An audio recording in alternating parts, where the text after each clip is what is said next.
I'm Patrick Boyce. I work for Waters Corporation, where I'm the Bioprocess Program Manager.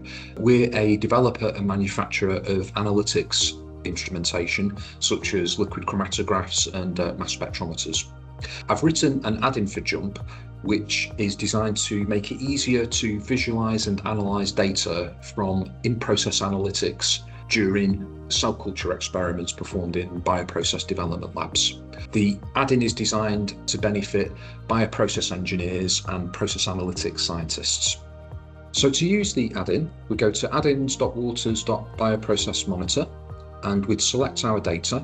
And then once that data has been imported, we can then click Create Table, which will aggregate all that data, clean it up, and add metadata to us. So we've got the kind of analytes, the units of the measurement, and we kind of scroll over the analyte class. So a lot of work's been done for us here in creating that table. We can then add the DOE factors. So we can select the JMP table that contains our DOE factors, and then that's added the DOE factors for each that belong to each measurement for us.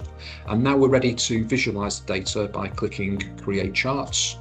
Now JMP will go through that table and create one chart for each analyte and organize those charts for us according to analyte class to make it easy to quickly review the data.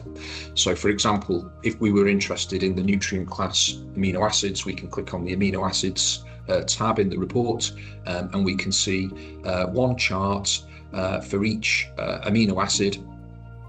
That chart will be time point versus concentration, and each line is for the different bioreactor. And to start doing multivariate analysis, we can click Create MVA Table, and this will create a table for us that is shaped right for doing multivariate analysis, and also it's grouped the columns for us so that we can get off to a quick start doing our multivariate analysis.